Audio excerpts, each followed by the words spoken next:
Hey, what's happening? Welcome to the podcast. And another week, another time I've re-recorded this whole fucking thing because this fucking tech I cannot get to work. I just recorded an entire episode. Well, it was only a small one because of the lead in, and didn't have the fucking microphone turned on. What a dickhead.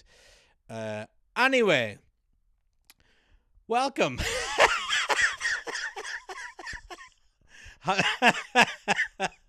Oh man, it's like the reason that has happened. Let me tell you why that's happened. I'm recording this late, right? What time is it? It's about 7 o'clock or something. And the reason I'm doing that, normally I record in the afternoon. That's why it probably looks like it's fucking mood lighting in here as well. Like it's really weirdly lit, because I have no natural light coming in, and my little fucking everything's just not worked. Anyway, because my neighbors are renovating still their flat, right? They started renovating their flat the week before I did my first episode of this, and I think this is the 10th week. And it's a one bed. It's a one bed flat. I don't know what the fuck they're doing in there. I don't know what they're doing. Like, they must be fracking. They're fucking looking for the oil or the lost treasure of the Sierra Madre. Oh my god, it felt like they were fucking drilling in through my kitchen earlier. Oh god, it was such a fucking ball ache. And I did nothing, you know. What am I gonna do? Fucking send a message in the WhatsApp. Oh, and then engage in your community WhatsApp group. No, thank you. Gross. You know what I did? I went out and I went to a bakery and had a cream cake. And I felt better. I felt better about things. And then I came home and hoovered. And what a good boy I am. Man, they've been renovating that. I didn't have a beard.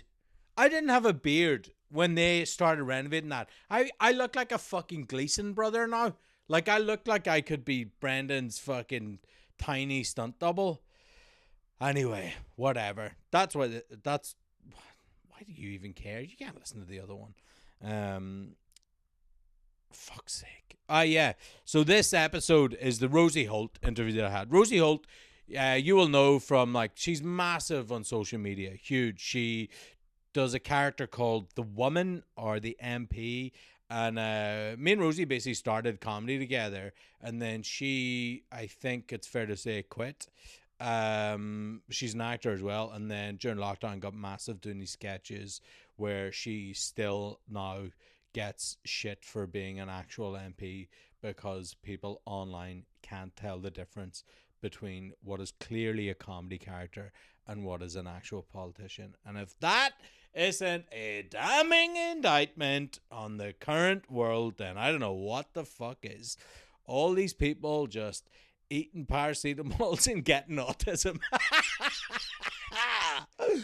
Oh god, I love that. I love that. I watched some of that Charlie Kirk memorial the other day, you know, and rest in peace, Reservoir Charlie Kirk, as my friend's dad. No, I won't. That doesn't matter. And well, what I loved was Trump.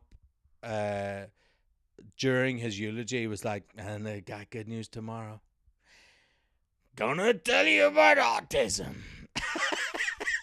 Trump's very close to Macho Man. Very close, I think. Like, he's obviously nazy, but it's that, like, repressed. Oh, yeah. Anyway, fucking lads, stop taking paracetamol, you know?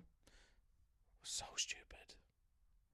Like, these people couldn't be dumber, and yet they're in charge. So what does that say about the rest of us? You know, the autism anti-vax thing, like, I am old enough to remember when that really kicked into mainstream culture was in the early 2000s, and it was because of Jenny McCarthy, who is 1994's Playboy Playmate of the Year. And 1994 Playboy Playmate of the Year, Jenny McCarthy had a son with autism, and she said it was because of vaccines, despite all evidence in the opposite of that. And because men will listen to anyone who's got blonde hair and big tits, they just went with it. Joe Rogan got on board, and now fucking Trump's in there. And he's like, it's not even vaccines, it's actually just headache tablets. Can't take it. Wild. I just don't understand these guys. Anyway, fucking whatever. I went down some serious health rabbit holes.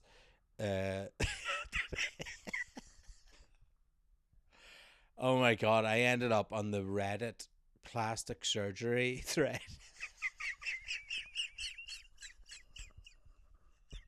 I know it's mean. It's so mean to laugh. But my god, here's what I have a sort of like an almost I have like an almost sexist attitude. Not almost, like I have a sexist attitude towards plastic surgery, but I think in the opposite. So like I understand why women would get that done because I've seen it enough. Like, and I have friends who their career took off after they had plastic surgery, and that is the difference. Like, they'd be very open about saying the only difference is I had surgery and now I'm on TV, right? Mad and fucking gross. But it's just been a pressure that's always been there. But like, see when lads get it done, fucking wise up. Lads, like, come on. There was a guy in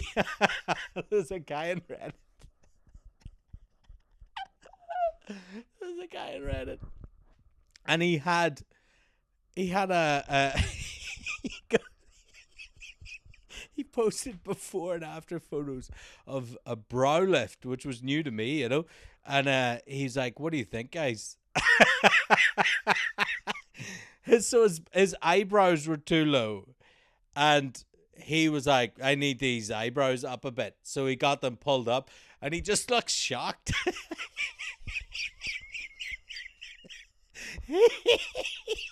He looks like someone showed him a magic trick, and he's like, "Whoa!" Like he's just walking around shocked at the world, or like he's like standing into the wind. He's like,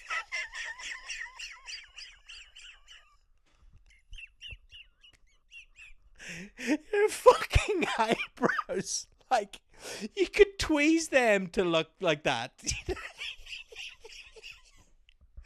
Well, what do you think? I think you look absolutely mental. That's what I think. I think fucking delete Instagram, man. What are you doing? Oh, it's wild. It's crazy. And I like, obviously loads of people are having the hair thing. And I don't understand that either. I'm like, look, I used to have a shaved head and I will have it again. But like, I shaved my head before lockdown, and then because during lockdown everyone else lost their fucking minds, loads of lads shaved their head. So I grew my hair back because I didn't want to be lumped in with those sheeple, right? And so it meant that loads of people, like obviously we didn't see loads of people. So like people had seen me walking around like effectively bald, like sheen razor, and one, and then like then the next time he saw me, I was like this. So I think a load of people thought that I had fucking been to Turkey, and I just kept having to go to people. No, if I went to Turkey, I'd fix that and like just show them my bald spot on the top of the head. But I'm like, I'm bringing that back. I'm going to be like Bob Hoskins. That's my dream scenario. Little gruff Bob Hoskins. And because I'm a man, we could do that. But I love the. I remember ages ago. I might talk about it, I can't remember. But like, I was at the gym, so it was clearly fucking ages ago because I haven't been in a long time. But and there was a guy who had a load of surgery done, but it was the first time I'd ever seen a man with pec implants. And what are you doing? And he obviously, like, he was in the gym, but he couldn't do anything because he fucking looked mental. It just, like, you know, it was like someone just fucking stuffed like like a pillow, like half a pillow up his shirt. And it wasn't like a trans person transitioning and getting like implant. It was like he was trying to look buff. And it also was like, You know, that's not your first port of call. You know, no one's starting with pec implants. So he looked fucking mental. Like his face was all pulled back and he had the mad teeth and like he had his nose done. He had that weird shiny look like a boxer who's been punched loads. Everything was weird and fake. So it just, I just couldn't stop staring at him. And it was like hair transplants now, like a lot of them you can't tell. This one was, he was there. He was at the cold face. So it just like, it was like someone stitched across his head. What he looked like if a 10-year-old drew a man, if you're like, draw a man, and he like you understand what he looks like. Oh yeah, like I can see what that looks like, but not, it's sort of uncanny. That's what I was like. It's so funny, that Reddit though. One person was like, one person goes, is there a surgery to shave the sides of my head because my head's too wide? What the fuck are you talking about? Like they wanted to look like they were trying to get through fucking prison bars. Like my head's too wide. Whoa. Get off socials. Stop it. Oh my god. Amazing. And then there's like really bitchy ones about like celebrities. One was about one of the Kardashians, I think it's gone too far, Fucking. So absolutely like stunning, like looks like a doll. Yeah, it thinks a bit too much. But here, I don't know how to get some bits of my head shaved off. Oh, class. I'm in good form as well because I did a gig last night. Vittorio's got this new material gig at London Bridge at a pub called the Gladstone Arms, and he has that fucking stopped recording again? No, it hasn't. He did. So annoyed at the record. So he's got a pub at he's got a gig at the Gladstone Arms on London Bridge, which is a really cool Desi pub, independent pub, run by brother and sister who are really cool, Gaurav and Megan. And if you're knocking about London, like go in there for a pint. It's class. Their sound, loads of really cool stuff happening, and it's brilliant. It's in like a few movies of film there because it's a really cool spot. Anyway, whatever. So he's there, but the good thing about it is there are no cameras, no cameras allowed. So like the lads aren't filming. Like it's very rare now to do a gig where someone's not filming. You know what I mean? Like if the acts aren't filming, then the club will be filming. Somebody will be taking it. So this is real. Everyone's agreed. Look, there's only 30 people in there. We're doing brand new, and the lineup was sick. Actually, Vittoria was hosting, and it was me, Marty Gleason, who's amazing and is going to be on this. She's class, and then Mike Rice closing. And once you're allowed to say, like you can say anything anytime, right? All that fucking you can't say anything is obviously nonsense. But when like, oh, well, no clips of this will go out, so it's definitely fine. I can figure out how to say this. What I'm getting at is we said some crazy shit. I mean, I said some mad stuff, but then Mike fucking... I literally just said, like, you can say whatever you want. After the gig, me and Victoria were like, here, Mike, you fucking can't say this. You can't say these words together, man. Oh, like, just non-thinking. Anyway, it was class. It was good. Yeah, it was good. I think he does it every month. But that was good. I'll crack. So that's why I'm in good form. What else was happening? Look, that's it really. So Rosie Holt's in this one, and there's a bit of it that I meant to edit out and I forgot. It's not Rosie hasn't said anything, but there's a bit that I was like, why have I not took that out? But it's on. Oh yeah. So I never talk about this, but I have a Patreon as well. And some people have signed up, and that's really cool, and I really appreciate it. It's like £4 a month or something. And on the Patreon, you get the episodes early. So the Rosie Holt one has been up there since the weekend. And I also am putting up other stuff that's only on there. So I made a documentary during lockdown about Mike Tyson, and that is on there. And that's, I think, still one of the best things that I've ever done. And I put that on there so you can listen to that. And I made a during lockdown. I did something, but I made a series called The Open Guard, where I interviewed martial artists and people that I knew in that world, and I'll stick them on there. They're not available anywhere, and it's really cool. Like I talked to a guy. I talked to Nathaniel Wood.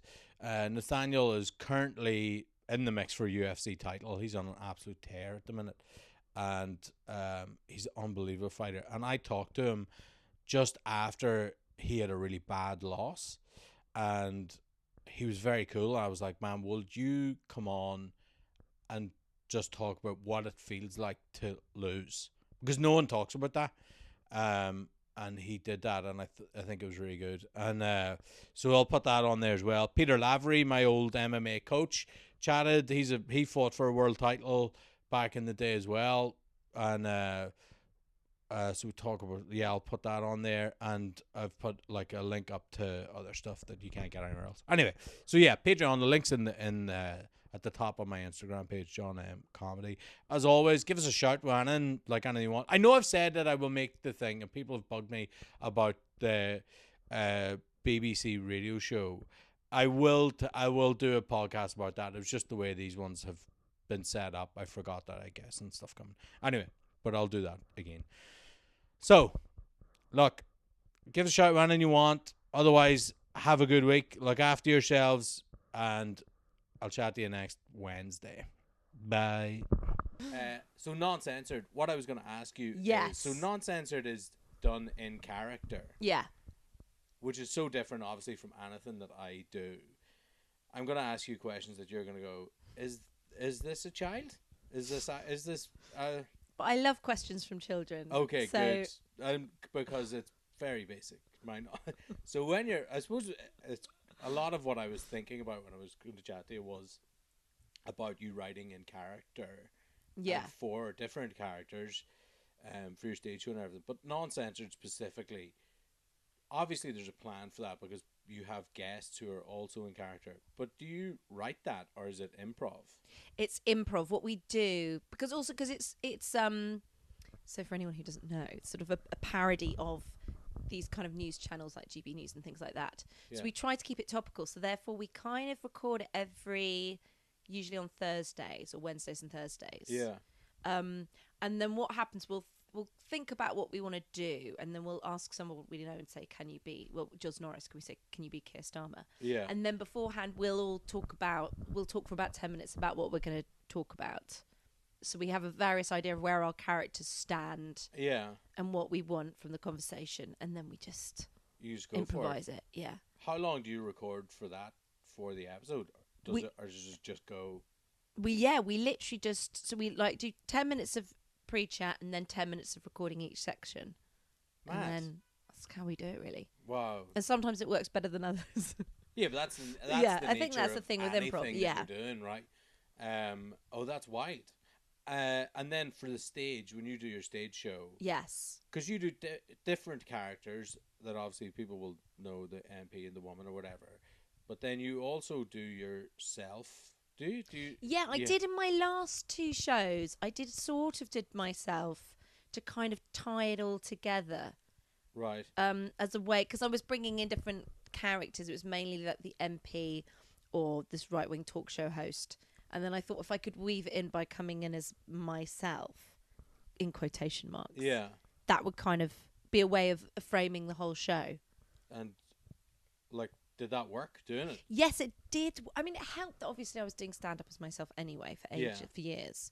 But yes, it did work. She says, "No, it did work. It did work. You're allowed to say it did work. Yeah, it worked. It's just so different. It's so different from anything that I would do, like I've done or would do.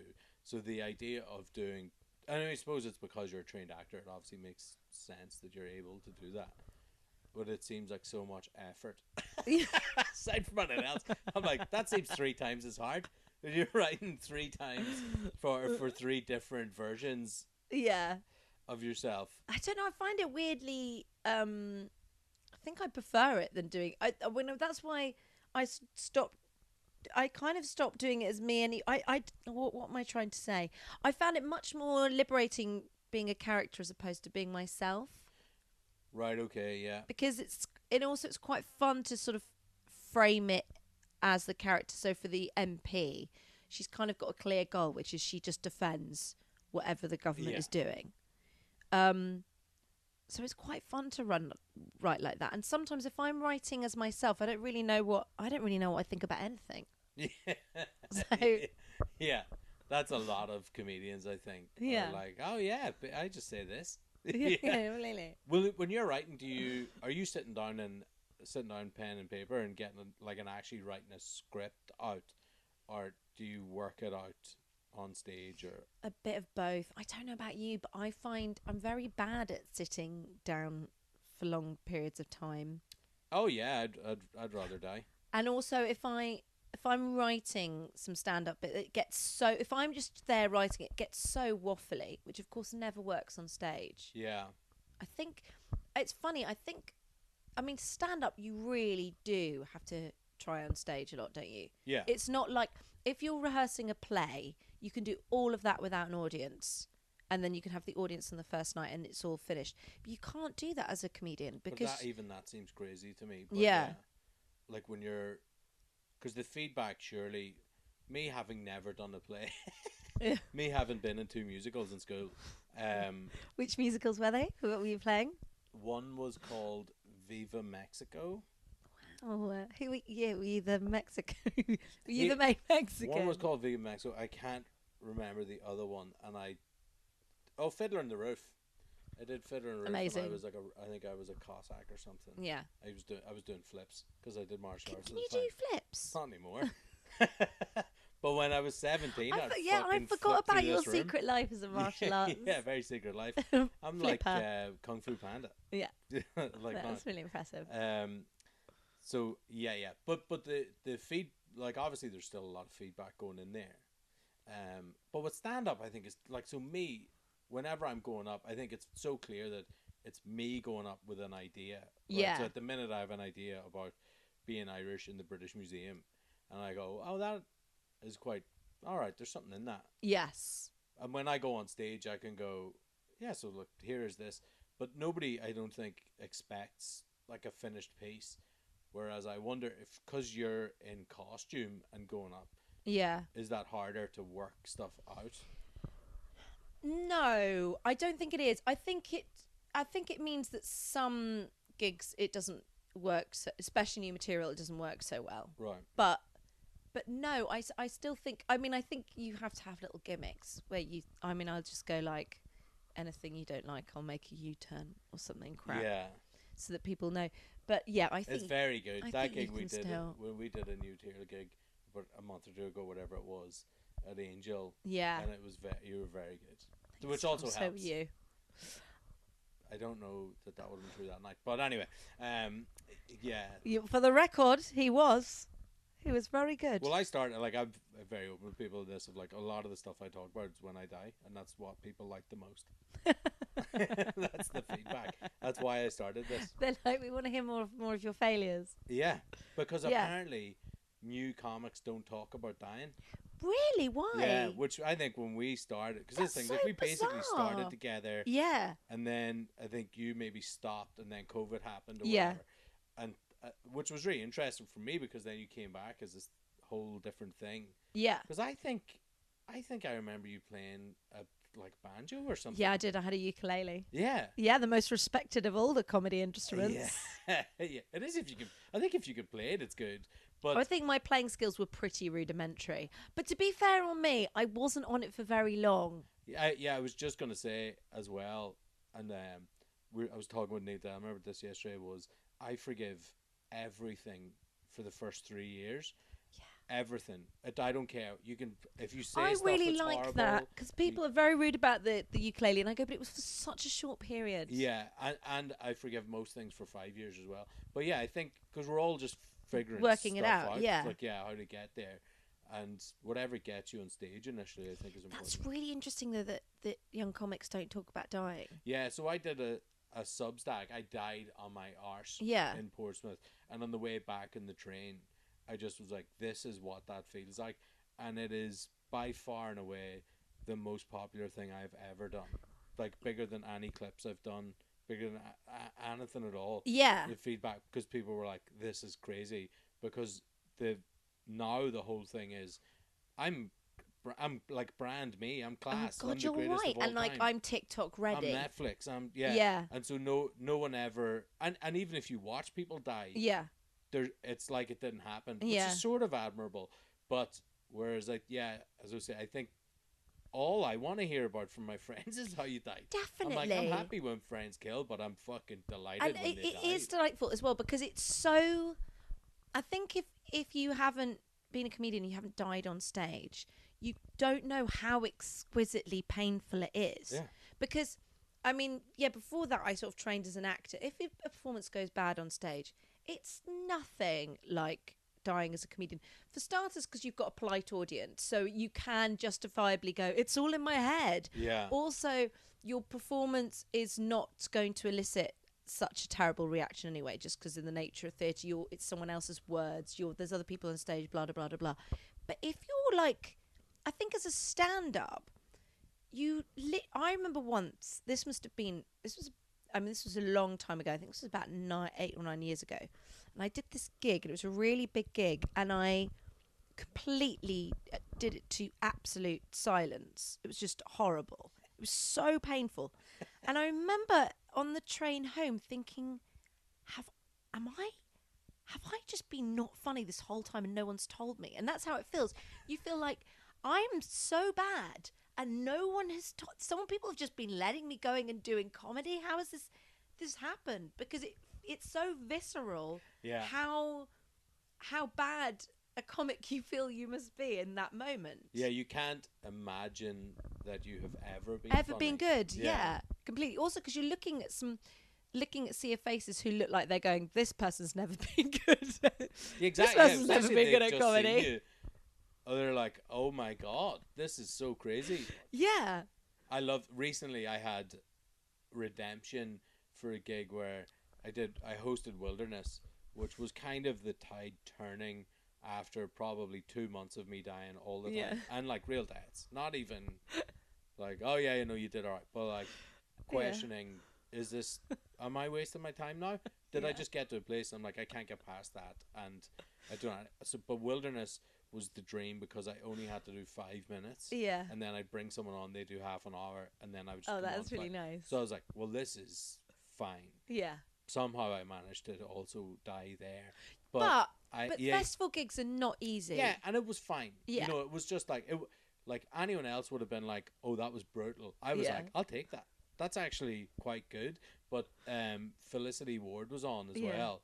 And same as me, I was like, I thought she did quite well. And especially in that arena. It didn't help. Scott Bennett had one of the best gigs I've ever seen. Yeah. He roofed it closing so hard.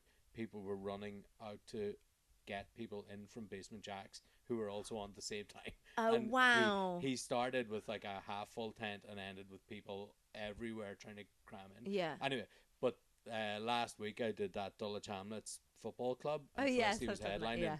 And we both smashed it, and she was like, isn't that so nice? When you're like, oh my God, because if you've not seen the person before, all she knows is that I'm the guy who shit the bed at Wilderness. Like, yeah, it's so true. Because you think people go away thinking they're going to be their memory of you doing and it is comedy. That is true. Yeah. Unless you've been in it long enough where you're like, there's an assumed, if you see someone on enough bills, you basically can be like, all right, Alice, there's a comedian who is like pretty big that I have gigged with for almost 10 years and literally never seen him do well. Like, never once. Who is it? I will tell you, but not right now. Okay. And I'm like, do it in code. yeah, no, I will. I'll just tell you if you're right. Yeah, yeah.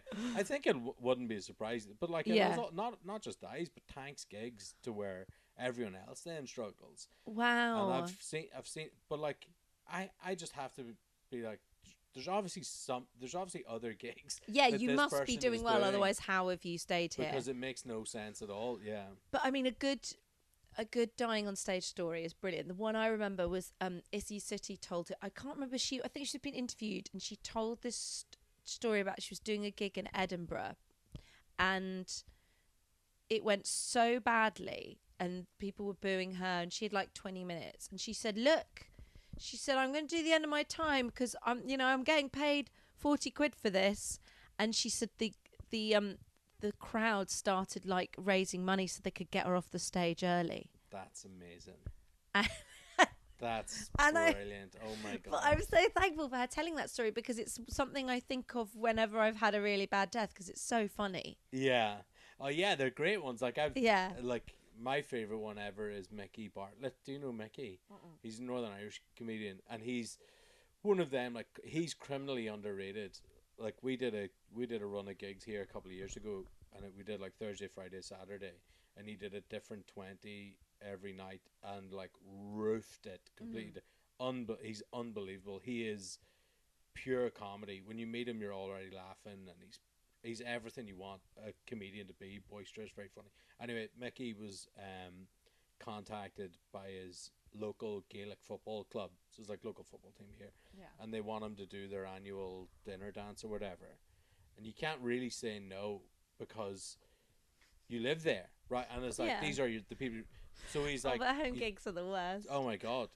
Well, I don't really gig at home, so it's easy. But like, so Mickey does what anyone does in that situation, which is like quotes a crazy price. Yes. And it's like my normal price is even this, but like, I could do it for this, and we just don't tell the agent, whatever, hoping that they'll go no. Yeah. And they're like, all right. And he's like, right, fuck, okay. And this is months before, and then like a week or two before the gig, before the gig, two of the team get knocked down and killed. Right? Oh my God. Really tried. Like, it was headlines all horrible. And Mickey's like, obviously this isn't going ahead. So rings him up and it's like, like, obviously don't worry about deposit and like that, like, take it. I'm so sorry for your loss.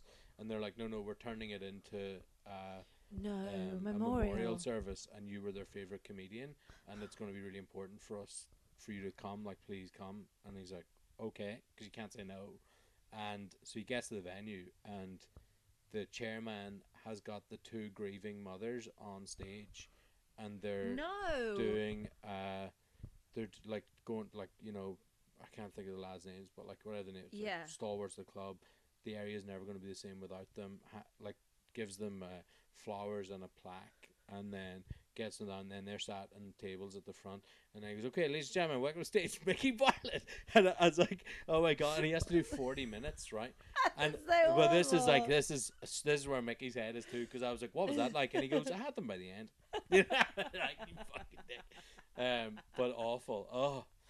Yeah, some bad ones. Oh, it's so terrible. Paddy Keelty told me one where he did a gig for like some sort of function at home, and it was a very like nationalist area. Yeah. And he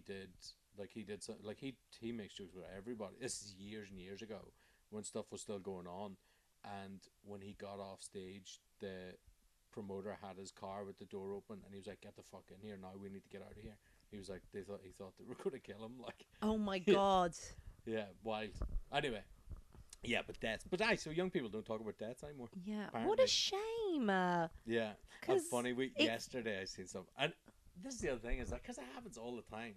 Yeah. Yesterday we were at a club, and there was different gigs happening at the same time, and one was like a new material night, and two lads come in. And one of them goes like, "I thought that went all right," and the guy goes, "Yeah, like, the the Jews and the train joke is like that's a real tester, and I was just like, What? oh my god. I was like, I hope 3 years I'll forgive you. but like to not think like we know that person died harder than you've died ever, probably harder than I died ever. He just did that, and he's coming in going, yeah, like, you know, there's no allowance for that didn't go well. Anyway, Good for him. I wanted to ask you about your costumes. Oh, Is costumes the right word even? yeah, I think so. So it's so funny. It's like even those like new comedians now they all have a look. They all have those flat baseball caps, Yeah. chunky tees, white tees, New Balance trainers, like light stonewashed jeans or whatever. They Yeah. all do that, and I think like costume on stage is important, and it's obviously so much harder for women. You have the suit that you wear. I have a suit. So I was wearing a blue suit Yeah. when my MP was Tory. Yeah. And now she has crossed the floor. It's a red suit, though it's slightly orangey red, to be honest with you. But it's Right. meant to be red. How quickly did you know I'm going to do that whenever Labour won? I thought before the election, I thought if Labour get in, she's going to Labour. Yeah. Because a few people going, well, could she go to Reform? And I was going, well, no, I don't really. I feel that's so easy, and it becomes instantly. Well, at the time, I thought it would be a bit niche if she goes to Reform. But now Reform look like they're kind of taking over the country. No, it's okay. She'll probably cross the floor again. Yeah. Okay, but then, and did you think this was? Let me get my phone out because this is a Q&A session from my much smarter than me wife, who sent me tons of questions. But I'm only going to ask you a couple. Sorry, Janet, she doesn't. But one was that what did she write? Yeah. She was like, she wondered if you found it just as easy to write for her now as a Labour person, because MPs do you think like basically they're all the same and so therefore it's kind of easy, or like did you have to think differently about how you spoke?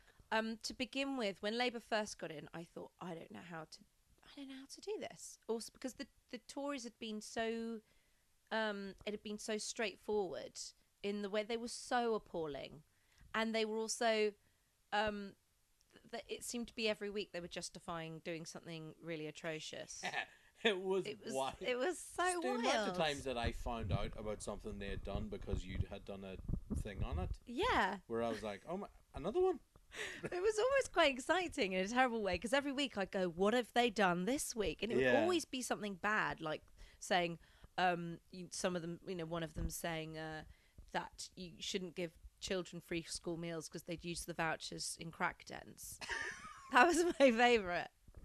Was that real? Yeah. Oh my god. Yeah, it was so. Someone reading Charles Dickens. It was so silly. They were so silly, and Labour are not silly.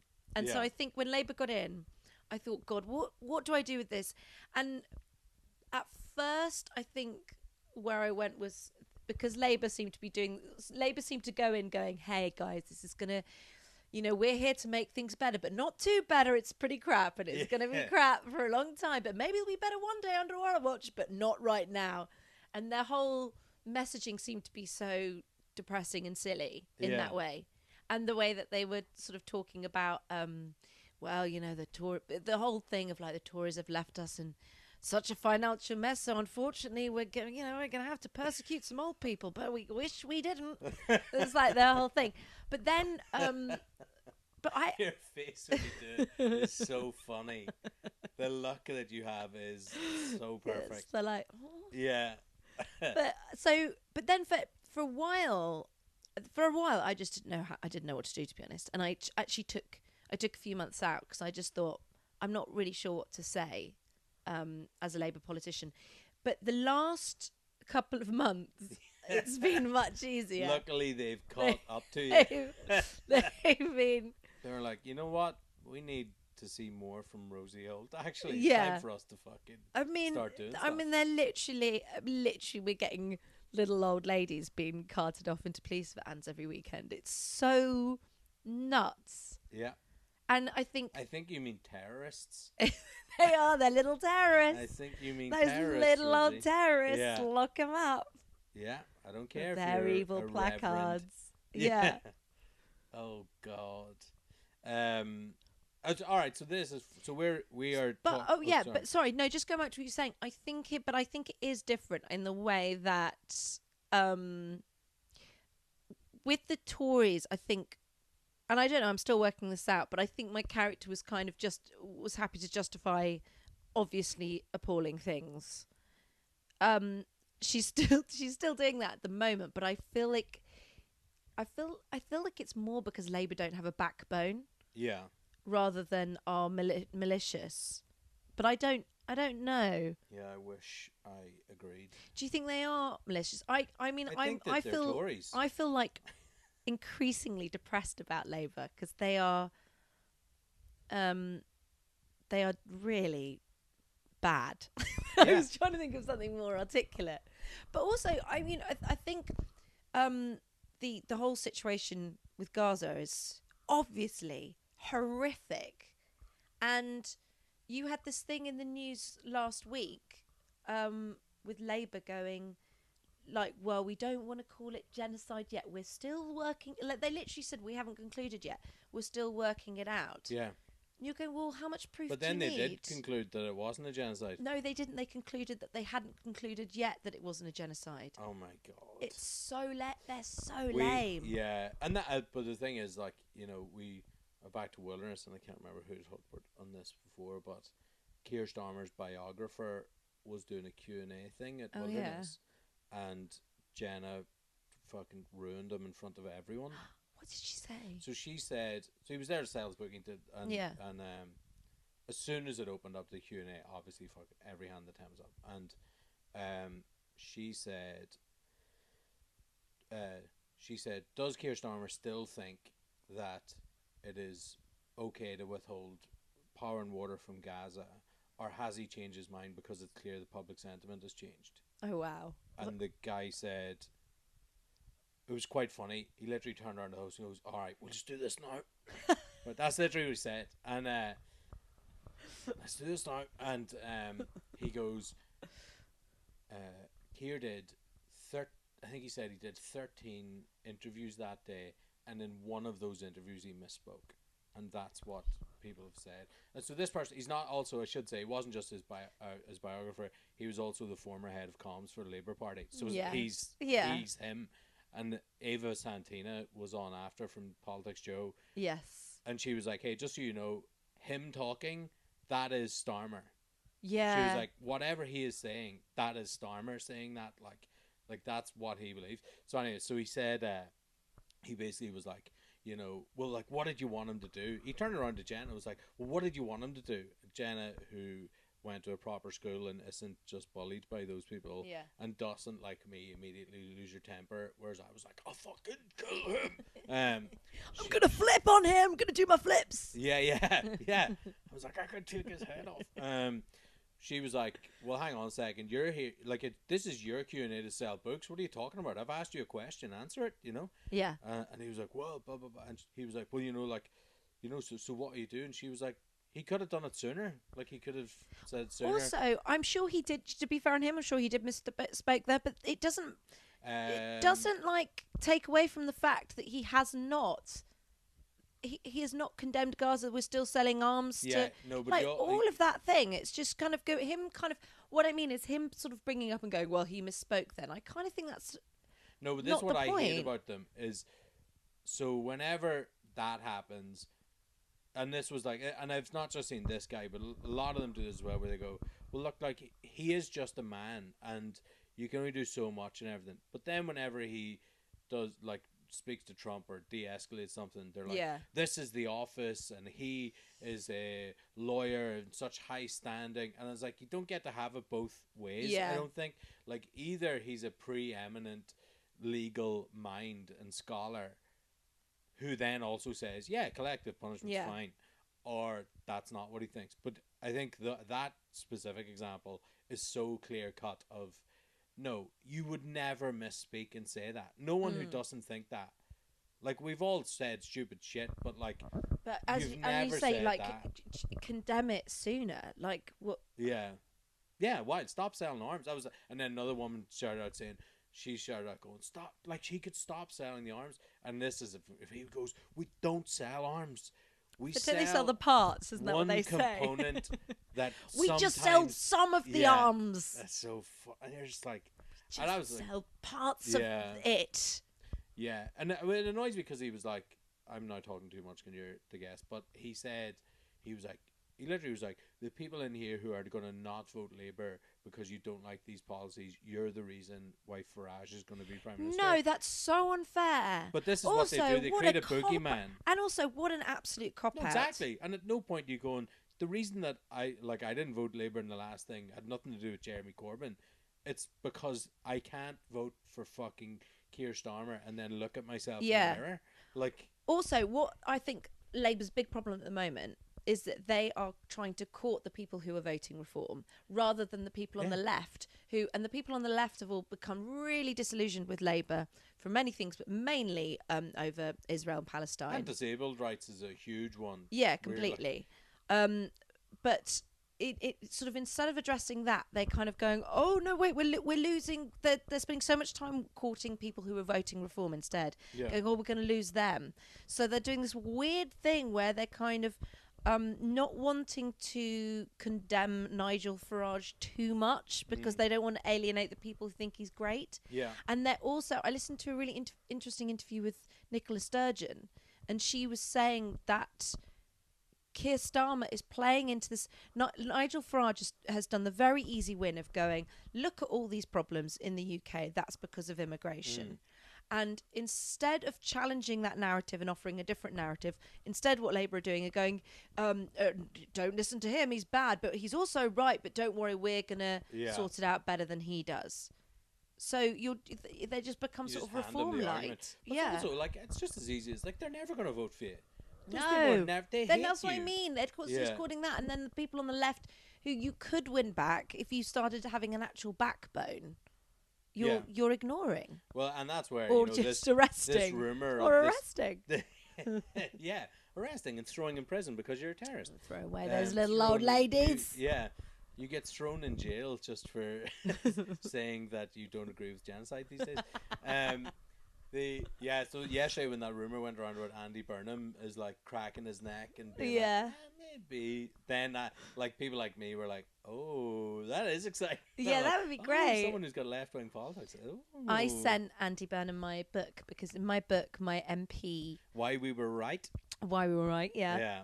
my MP has a love affair with Andy Burnham, Oh, that's and I so did funny. a chapter where I'd written it in the style of like Close Encounter or Lady Chatterley's Lover, and the whole thing is she's drawn to Andy Burnham despite his left-wing politics, but she can't understand anything he says because of his strong northern accent. And I sent a message good. going, look, my MP's in love with you and your book. Can I send it to you? And he was like, sure.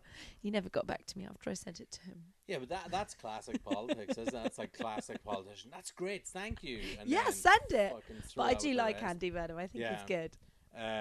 Me too. Yeah. So does my MP. She's a big fan. She's a big fan. Until reform come and knocking. Like Nadine Dorries is now reform, isn't she? Yeah. Yeah, and there was a new defection today from Prunella Scales' son. Prue Leith. Leith. Oh, Prunella. Who's Prunella Scales? Is she the woman in Faulty Towers? Yeah, you're right. She is. But similar vintage maybe. Prue Leith's son. Yeah. What was his, he's got a weird name. He's got a little Freddy Krueger? No. Freddy Krueger. It's something. Danny He's Krueger. Freddy Krueger, and he's got very long. Yeah. Danny Krueger. That is Danny his name. Krueger. Yeah, no, you're right. It's Danny Yeah. Krueger. Yeah, because you texted me that this morning, and it was very exciting. It's always very exciting when you hear something like that. But also, that means Reform have now got, what, 7 MPs? Yeah. It's growing. It's growing all the time. Yeah. I mean, it is, though. Yeah. Like, it's really scary to see it in Liverpool. I always feel like that's mad. Yeah. That's like really where you can see there's an issue because they are so historically, maybe not left, No, but certainly, like, they pro-union do at feel least, like and left. so for them to be that, you're like, oh, that's not a great sign for where the country's at. But I mean, the good side of it is, from my personal taste, although I do know I've got some listeners who are very much on the other side of the fence from me. Yeah. So Oh. maybe expect a couple of comments from that. But like, oh, I can't even think what I was going to say there. It doesn't matter. Nothing matters. And oh yeah, no, what I was going to say is there's not an election for you. It doesn't matter. Nothing matters. Yeah. Nothing matters. I have another question from Jenna, who's more eloquent than me. Because I was like, yeah, social media, what? It's terrible. Jenna put that into, are there subjects that get wildly more engagement online, or is that a good or a bad thing for you? Oh, what is some subjects get more engagement than others? And do you then go, oh, right, I can do that because, like, you can see the trend lines of a certain thing? It used to, I mean, it used to be before Twitter went completely to shit. I don't know if I can say that, but I think what was sometimes it was a case on jumping on trends. You could easily see what was trending and what was the algorithm was pushing. I don't really use Twitter anymore because it's just a cesspit. Yeah. But there are definitely some subjects that you do, and it really, I think people at the moment are, I mean, I know we've just talked about Israel-Palestine, but I think people about that are understandably really passionate about that at the moment.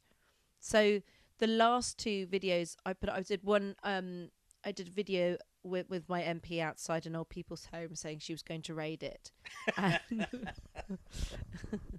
And then and then one on stage where I'm saying I won't say genocide because I'm a Labour MP. That was very funny. I love that. But both of those did very well, and I think it's literally because it's what people are itching for. And also I think what you're very good at is you can take on a subject that is horrific and like go at an angle to avoid the visceral horror of it. Yeah. And but take something in it that's very funny, and that's so clever.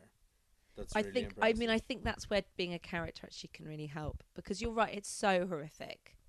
But it's so horrific, but I do think old people being thrown in prison for saying no to genocide is funny. I think it's so awful, funny. But it's so funny. And I thought, especially when they were taking a video and there was this little old woman being bundled in a van, and the crowd were going, "How old are you?" Because obviously they want her to say she's like 98 or something. Quick, before you go, how old are you? I'm an NHS consultant. There was a great photo and the woman's like in the back of a police van. It's so crazy. It's really bad. And then of course you've got the far right marching this weekend, and I don't think there was even half the arrests that all the little old people protesting genocide got. There was nowhere near. It's so crazy. Yeah. There was a great time. It was so funny. We were gigging in Chorley, and I've never been to Chorley before. Have you? There's a little theatre there that's so I feel nice. like I have, but I can't remember. It feels like familiar enough that I feel like I have, but I don't know. If you're doing a tour, I would say it's somewhere that you'd probably look at on a map and go, I don't need to go there. Yeah. But actually, it's a great town for comedy. Nice. The people who run the theatre are like, they're just so invested in it being a cool place. And so they only book stuff they like. So it's so funny because they were like, we don't book crowd work comedians. When they look at their things, oh, that's brilliant. They're like, we don't want them. We don't want that. It's so, I was like, but can you afford to turn it away? Yeah. And they're like, yeah, it's fine. It's all community run and led. The reason I said that was because when I looked up, whenever I'm in a new town, I always go on their Facebook groups and be like, what's the vibe here? And the vibe was, does anyone have any paint for these roundabouts? Like, it was very so like, funny. we're buying, guys, I've bought my neighbour a flag because he won't put it up, so I've made sure he puts it up, and I was like, this could be interesting. It was Saturday night, and then I got there, I was like, no, none of them are here, they're all in London. Anyone who's like that. I was like, there's a couple of empty seats, and I was like, you're able to have a joke. I was like, I know where they are then. But it's going around is just like a fucking it's a nightmare. Do people ask you to take on topics? Sometimes I get people. I remember when October. Oh God, what is it? October the 11th. Why did I suddenly have a 7th? The problem is there's quite a few. Unless you're just talking the about problem is- someone's birthday that we know. The problem is there's quite a few bad things that have happened around September Yeah. and October, and I get them all confused. Yeah. But I remember quite soon after that, somebody messaged going, "Can you do a video about this?" And I thought, no, no. How do I make that funny? Yeah. Because also there is definitely a thing as well where people go, "You must be spreading awareness about this." There's a lot of that. Listen, it's time for you to speak truth to power. It's time for you to speak truth to Yeah. power. Do you have a leather jacket? Yeah, we get you you need a leather- we need do to you get you in a smoke? leather Do you jacket. smoke cigarettes? Could we Looking get you- pretty Yeah. serious. Yeah. Pretty serious. I posted about women in Afghanistan, and I got so much hate from people going, "Why aren't you talking about Palestine?" And you go, "Because I'm talking about the women in Afghanistan in this particular post." You're like, you do it. Yeah. But also, I kind of think, sometimes I think what I like is, if I can do a comedy sketch about it, I go, well, I feel like I'm spreading awareness about it, but I'm also doing it in my way. But I don't know if you're posting things all the time. I don't know how good I am at doing that. I don't know. I'm not making any sense. But what I mean is, I think there's different ways of spreading awareness for something, isn't there? For sure. Which, all right, that's good then. So that is like, you're talking about the nature of satire almost there. in a Yeah. way. Like, do you think it does make a difference? Or, like, have you seen it? It's such a big question. Yeah, and I don't really know what the answer is. I think mainly, I don't know. I think it can be very cathartic for people. Yeah, that is. I think that's 100% true. Yeah. And and to be honest, it's cathartic for me writing it and doing it, especially because some things, you do feel angry and upset about, and you think, well, how could, and I think my response to anything upsetting, whether it's personal or political, has always been to try and make it into a joke.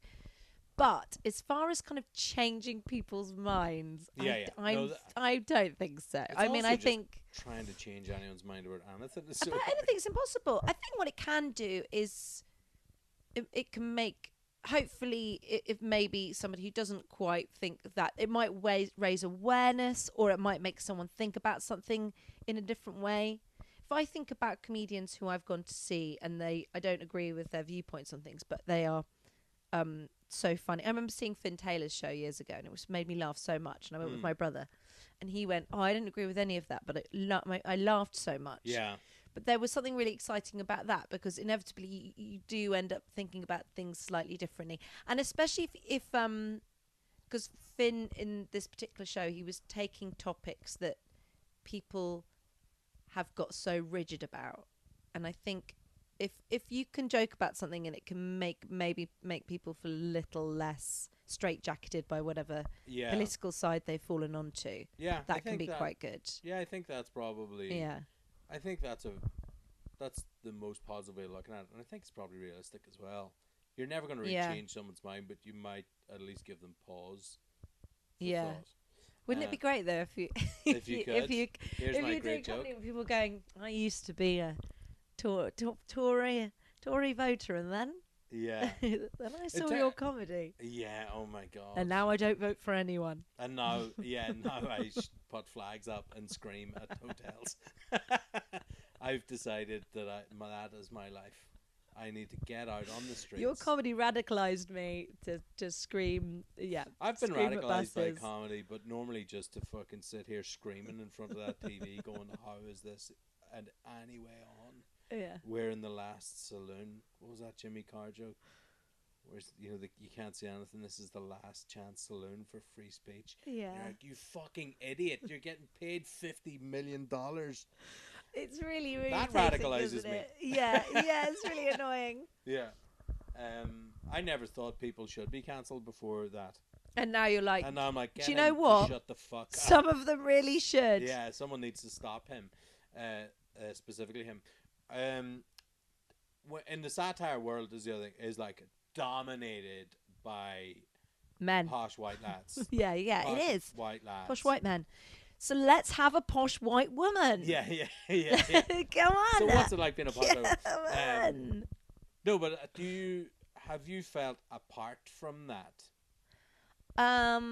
It's funny. I do sometimes wonder where I where I fit. 'Cause you definitely don't feel like you're in a satire club. Yeah, and maybe this is not true, but I absolutely think that exists. Yeah. I think those lads, there is a group, of lads who do satire, and they're all together, and that's what Yeah. they do.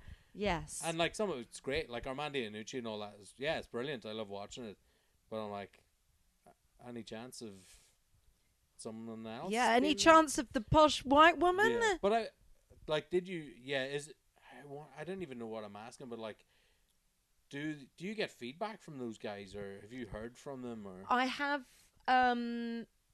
Yes, I have heard from Armando. Once or twice, and he said nice things. Yeah. Said nice things.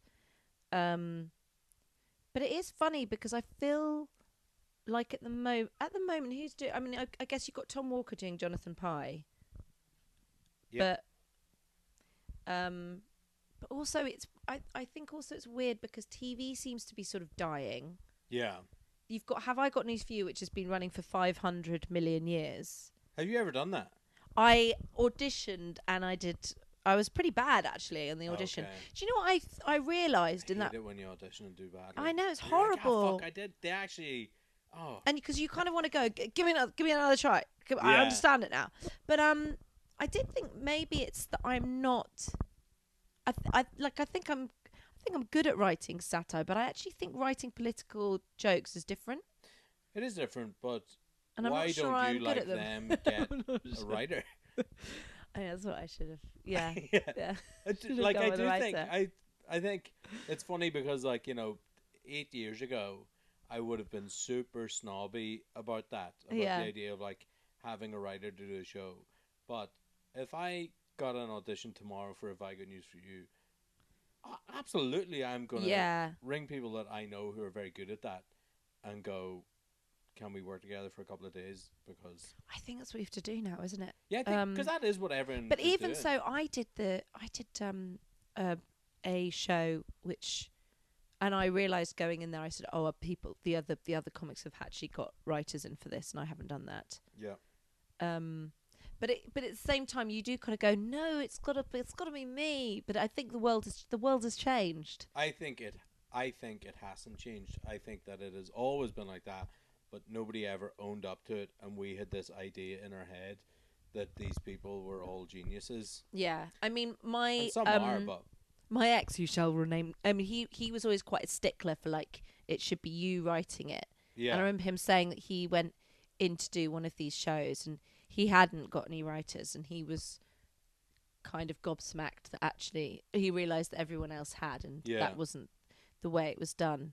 But it's a different skill. It is a different skill. It's a totally different skill. It's not a stand-up show. Yeah. Which I think, you write your own show. Yeah. If you're doing, like, if it's my solo show, I write it. I absolutely take feedback from everyone. Had a director and we figured stuff out. But, like, in terms of sitting down, write this joke. Oh, yeah, I'll do that joke. Yeah. I think, you can't do that. But on a TV show, it's like a sitcom, right? I think though with Have I Got News for You, I think I was just going, I don't really want to do this as me.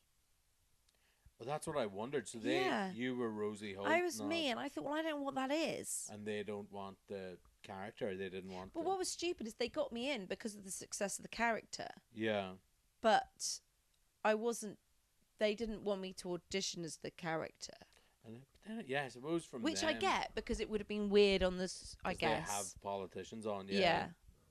But it would be funny. Yeah. Maybe I'll pitch to my agent. I'll go, look, just contact them again and say, just let me come in as an MP. Well, yeah. Yeah. Why not? Yeah.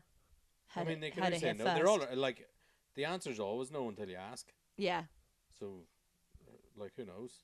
And you've seen other people be shit on there. That's what I always think now. Yes. I never think like, oh, that person smashed that. I'm always looking at someone who's like, well, I could do not that well. Yeah. That's why I'm doing comedy. I went to watch a massive comedian years ago, and he died on his hole badly. And I remember thinking, well, I could do that. Yeah. Yeah. Like, because you Yeah, I only can ever do see that, people yeah. do well. You know, it's like my experience of comedy is watching people doing their best gear forever. Like, and so to see someone do not well, it was the first time I understood. Oh yeah, of course not every night's going to be Live at the Apollo or whatever. Like, and that means all right. Well, that's achievable. So I can do that. I think it's really I important. really like the idea of this comedian dying and everyone and you going, yeah, I can. That's I can do that. Yeah. That's Yeah, like that's I can reachable be for not me. good. I can do that. I can. I've been not good for years. Like I've got that in the locker. And then, but then you kind of go, but if I can be not good like they're not being good, then I can also be good like they're being good, but one step at a time. Well, this is you don't see the leaps. Yeah. Yeah. You know, that's the cool thing about it. Yeah, but that cliquey thing in satire. I mean, everything is fractionalized and cliquey, so I understand that. Comedy is quite cliquey, isn't it? Yeah. Yeah. I'm sort of lucky in that most of my friends aren't comedians anyway. Yeah. But I would imagine people on the outside would go, "Oh yeah, like he's in a clique with Matthew McAloon, Vittorio Angeloni, Peter Flanagan, or whoever," and at no point they're thinking, "Well, I've known Matthew before we did comedy. We're best friends forever, and we're just Irish men who watch sports together." So it's like there's no big like comedy cliques of like show. I mean, I think some people are like that, but yeah, if I would rather die than be that. Yeah. But then it's if you're on the outside looking in, it's always harder, isn't it? Just have a clique of one with Davina Bentley because she's also brunette and posh. Yeah, Yeah, that's and what very we nice. do. Yeah. And you make sketches together as well, don't you? Yeah, we do occasionally. Occasionally we come up with some stupid idea and then we go, let's just do it. And then I don't think they ever get wonderful views, but they are very much for us. Yeah, but that is success. Success is the joy in doing it, right? Yeah, well, I think you can never go. This is my wise words. I don't think you can ever go wrong with doing. They are just pretty wise. Prepare yourself. I don't think you can ever go wrong with making something that you think is funny, because then even if you don't get much, people don't like it very much. Because you like it, it was worth it. Where if you make something because you think, well, maybe people will find this funny, and maybe if I do that, if that doesn't do well, then that feels awful. Yeah. Because then you're going, oh well, how you have to feel on how your own terms. dirty I've made this piece of rubbish, and I think it's a piece of rubbish. Or at least if you think it's good, if other people don't, you go, well, you're wrong. Yeah, this is good. This makes me laugh. Well, I think like the one thing I am confident about is that I know what's funny. Yeah. Everything else is up for grabs. Yeah. So structuring things, like how to write a script, like I could costume. Yeah, that's a great thing, because I'm like, I wear a black shirt and jeans because I'm like, that's completely, I don't have to think about that. Yeah. But when I see people who have put effort in, I do think that's much better. Like it just costume. is. Yeah. Yeah. Well, it's any like a nod to this not being the same thing you've seen. Yeah. So like it is something different. I love it when people have stages. I love it when people have something set up. Like Vittorio, I talk about him all the time, but like his show at the minute, he doesn't have entrance music. He's got a band.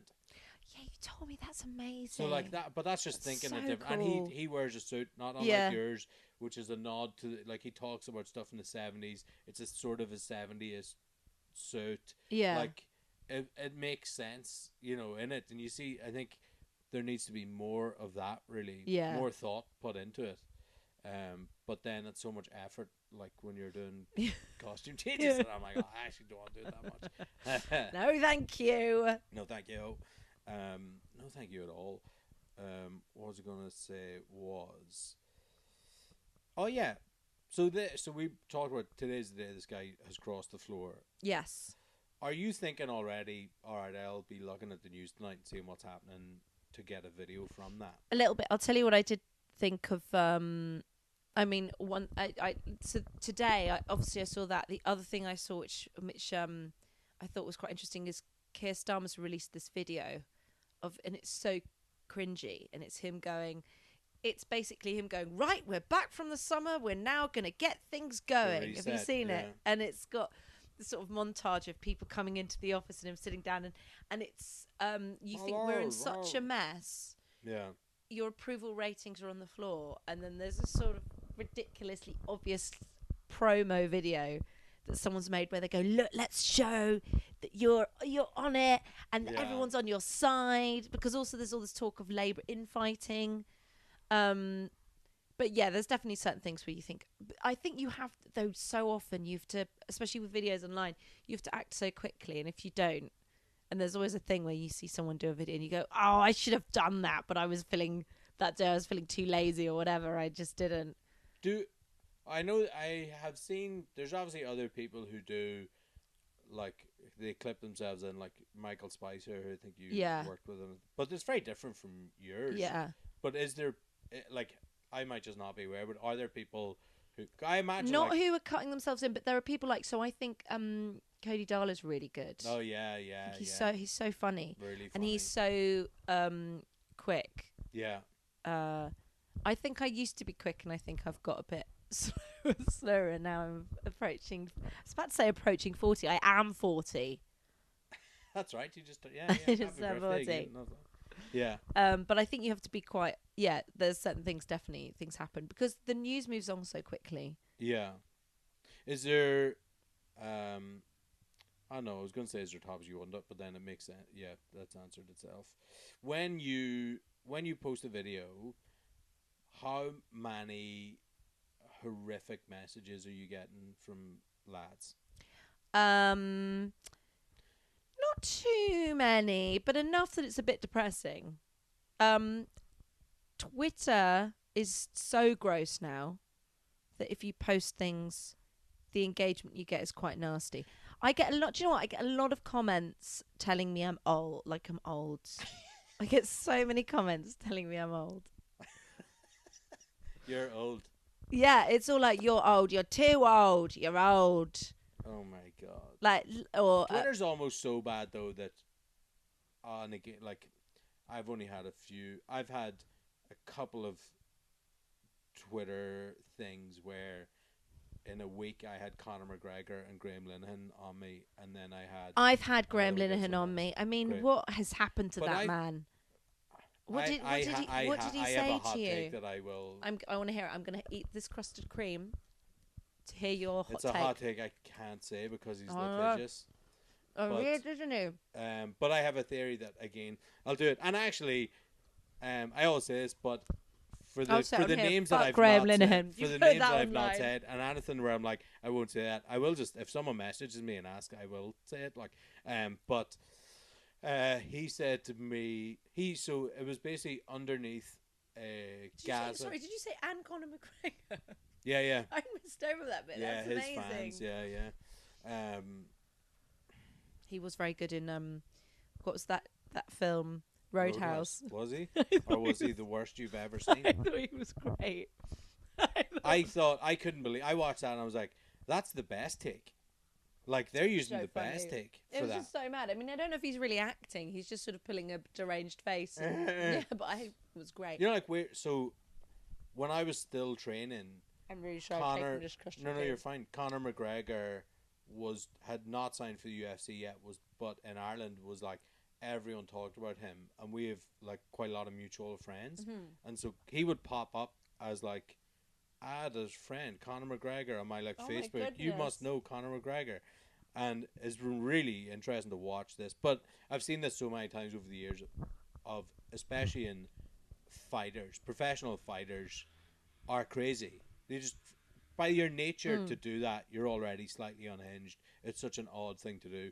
And then you're just getting repeated head trauma, and that, like, you can sustain for a few years of that, but it's a cliff. It doesn't like go like that. It drops, and they all, not all, but like quite a lot of boxers, like martial artists, wrestlers, all like football's the same, but it's like, you know, there's depression and suicide and crazy views and stuff and murders and all is quite high because your brain's fucking cheese.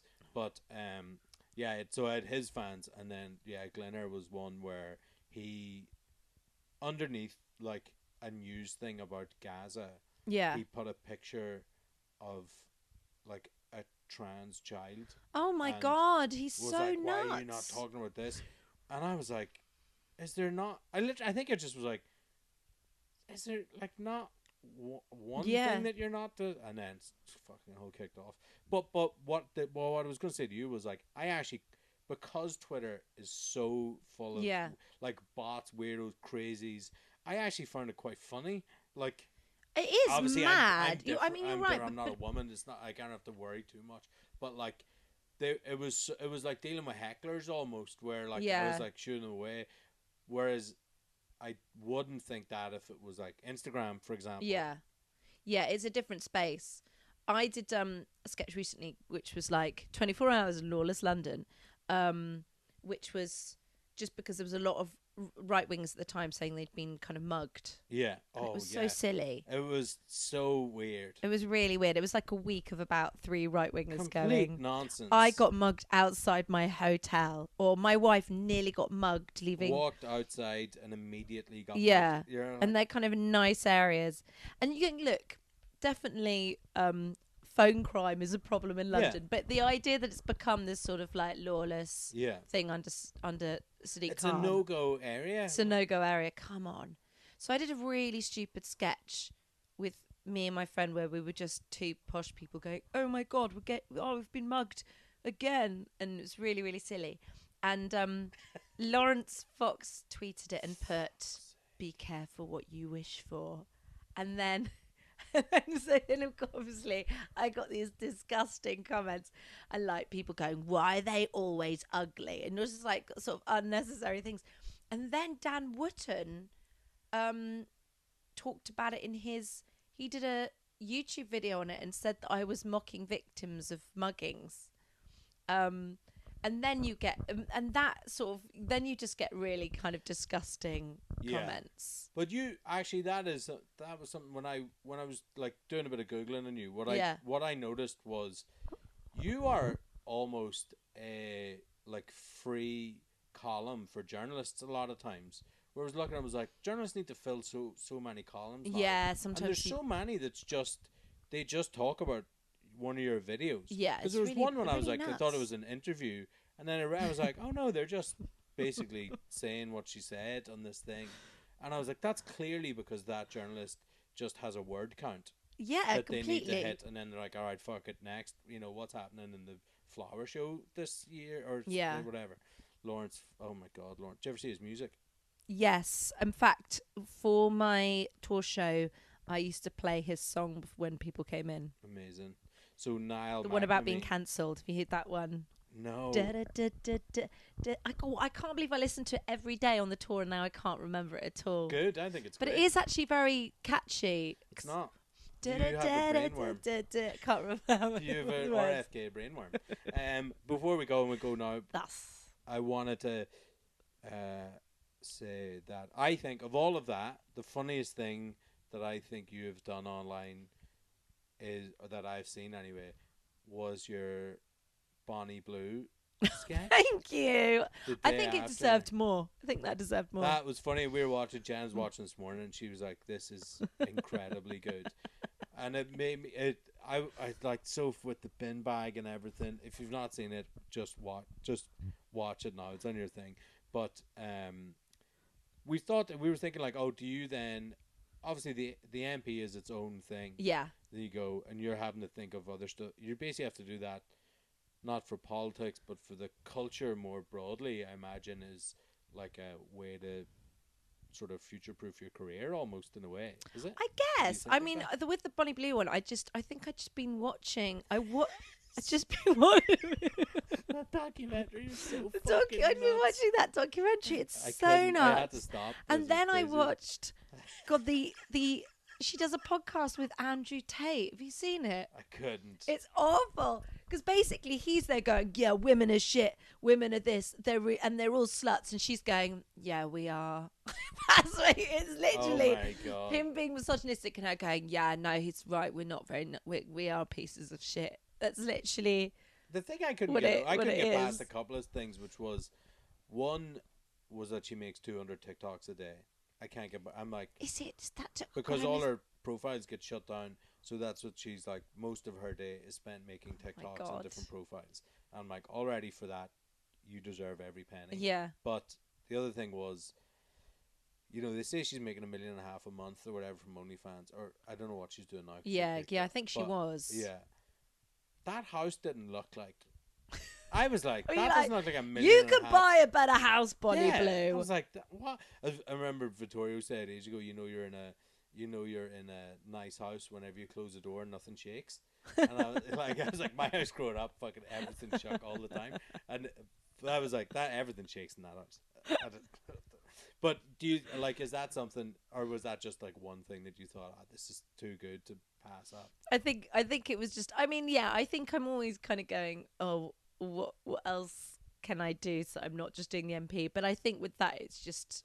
I just was really thinking about it. I couldn't. So I thought it was all so bizarre. I alienated so many audiences trying to talk about that documentary where people were like, "What are you fucking talking about? This is mental." But it is it was a mental documentary. It's so weird. Have you seen the other Channel 4 one, Open House? No. So they showed a clip of it at the TV festival, and it's I think just from this one clip, it seems like there's like a house and it's got polyamorous people in it or something. But the clip they showed was, so a guy and his missus, he gets off with 2 other women, and they leave, and she's then gonna find one of the other guys or something. Yeah. But it just becomes clear she's doesn't want this at all, and so she sort of goes off upstairs to the room on her own, and it's cutting her walking out going, yeah, just wasn't really feeling it, to then him riding the 2 full riding. Channel 4 is not holding back again. They're back to the 90s, and so this ad's pumping away, and then it cuts back and she's literally looking out a window, forlornly looking out a window, and then it's back to him. He's covered in sweat. It's gross. Oh no. I was like, what are you fucking doing, Channel 4? Wild. But yeah, we will go now. But congratulations on your Really 4 thing, which Thank just got announced. you. Thanks very much. Is that a stand-up thing, or is that a... No, it's a sitcom that I wrote with David Quantick, and it's Oh shit. yeah, which is great. And it's just my MP who's changed to Labour, and the fact that she doesn't understand what's going on. That's basically the premise. That's good. She's in Labour. She doesn't understand what's going on. She doesn't know what because Labour is so confused. She doesn't really know what she's supposed to be defending. So she's just completely lost. I'm gonna look forward to that. That'll be very good. Really I didn't ask you about any of your acting at all, which is... You don't have to ask me about any of my acting. Like Bridget Jones. Very cool. Thanks. Do you feel like you... A movie star, yes. No, I was gonna say, do you feel like you don't get as much acting opportunities as you would because you're so synonymous with your sketch stuff? I don't know if that I would love to get more acting roles, and I don't really get many acting auditions, and I don't know if that's why, or it's just because they don't want me. Yeah, it's such a weird business. It is a weird business. I've talked about it ad nauseum in here, so I won't carry on again. Yeah. But it's always so weird, and you never know why people don't get jobs. Yeah.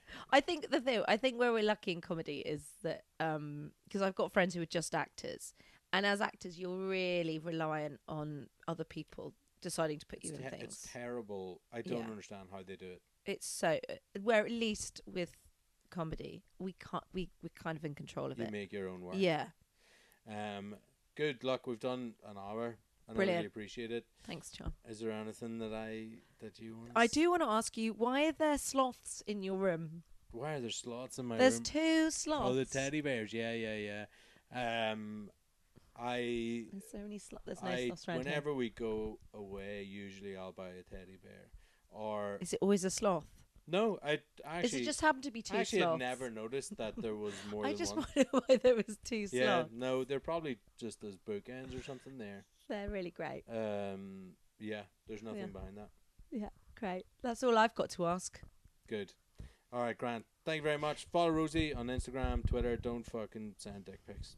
No, thank you. Oh my God, I do have to. Oh no, it's too late. It's not. The funniest. So I had this man send me a picture of his penis. It was very. It was like, "You're not funny, bitch," and then it was a picture of him with his penis out, and it was. I'm not being penis shaming, but it was like a micro penis. Fucking anyone who does that, you penis shame. And then I posted on Twitter. I think I posted something like, guy just sent me, but luckily it was so small that at least it made me laugh. I can't remember what I said. And then I blocked him. Yeah. But then he set up another account. He was called Kyle. He set up another account, and he'd called his account Big Kyle. And then he sent another message going, "Stop telling people my penis is small, bitch." And then he sent another picture, and he was like, him naked. But he was like falling over. And then he sent one up underneath going, "That one was sent by accident. Don't look at that one." I would have shared them. I would have just posted that. It was so funny. But when it's sort of something like that, it was so funny. Wild. Anyway, can't wait to see that. So anyway, okay, that's what it's on. Bye.